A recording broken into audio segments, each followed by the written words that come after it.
কেউ যে তিনবার তালাক বলে ফেললে তালাক হয়ে যাবে এটাও ঠিক না। মেয়ে তালাক দেয়, মোহর ফেরত দিতে হবে।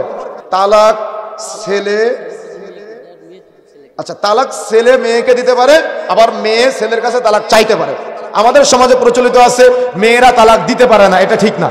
কথা বুঝতে পেরেছেন? মেয়েরাও তালাক চাইতে পারে, ছেলেরাও তালাক দিতে পারে। তবে যদি কোনো মেয়ে শারঈ ওজন ব্যতীত স্বামীর কাছে তালাক চায়, সে জান্নাতে যাবে না, জান্নাতে সুগ্রহণ পাবে না, তবে তালাক চাইতে পারে। কথা বুঝতে পেরেছেন? এবং ছেলে শারঈ ওজনে তালাকও দিতে পারে যদি প্রয়োজন হয়, কিন্তু তালাক দেওয়া উচিত না। যখন শয়তান, ইবলিস শয়তান প্রতিদিন বিভিন্ন সাঙ্গপাঙ্গকে ছেড়ে দেয়, ছেড়ে দেওয়ার পরে সন্ধ্যার পরে ও মজলিস বসায় জিজ্ঞাসা করে তুমি কি অন্যায় করাইছো? বলে আমি সিগারেট খাওয়াইছি। তুমি কি করেছো? বলে আমি ওর ওই অপরাধ করাইছি। তো একজন এসে বলে যে আমি স্বামী স্ত্রীর মধ্যে বিভেদ সৃষ্টি করেছি, তালাক ঘটাইছি। কথা বুঝতে পেরেছেন? তখন কি করে? তখন ওই ইবলিস শয়তান তাকে জড়ায় ধরে বলে সাব্বাস তুই ভালো কাজ করেছিস। এজন্য তালাকের চিন্তা কখনো করবেন না, মিউচুয়াল করার চেষ্টা করবেন, সমঝোতা করার চেষ্টা করবেন। কথা বুঝতে পেরেছেন?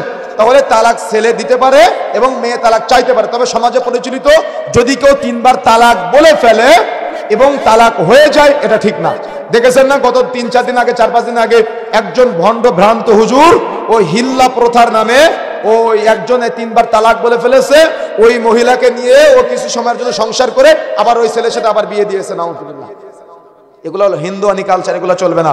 তার মানে ওই গত কিছুদিন আগে একজন ফোন দিয়ে বলতেছে যে নামাজের সূরা ফাতিহার মধ্যে আমরা পড়ি সিরাতাল্লাযিনা আনআমতা আলাইহিম, এই তাল্লাযিনা বলতে গিয়ে, সিরাতাল্লাযিনা বলতে গিয়ে ওই আমার তালাক মনে হয়ে যায়, তো আমার স্ত্রীকে তালাক হয়ে যাবে। কথা বুঝেন না মনে হয়? কথা বুঝতে পেরেছেন? তো এগুলা না, তালাক এটা উচিত না। তবে কেউ যে তিনবার তালাক বলে ফেললে তালাক হয়ে যাবে এটাও ঠিক না।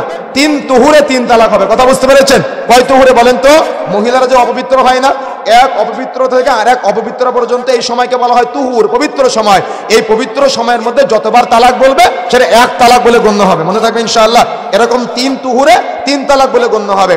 তার মানে ছেলে চাইলে এভাবে তালাক দিতে পারে, মেয়ে চাইলে খোলা তালাক তার বাবার মাধ্যমে, ওলির মাধ্যমে ছেলের কাছে তালাক চাইতে পারে। তবে যদি মেয়ে তালাক দেয়, মোহর ফেরত দিতে হবে। কথা বুঝেন না মনে হয়? যদি মেয়েরা তালাক চায় তাহলে মোহর ফেরত দিতে হবে। যদিও এটা সরকারি আইনে নাই, সরকারি আইনে তালাক হলে মোহর ছেলেকে দেওয়া লাগবে, কিন্তু এটা উচিত না। সিস্টেম হলো তালাক যদি মেয়ে চায় তাহলে মোহর ফেরত দিবে, আর যদি ছেলে তালাক দেয় মোহর বাকি থাকলে সেটা পরিশোধ করে দিবে। মনে থাকবে ইনশাআল্লাহ।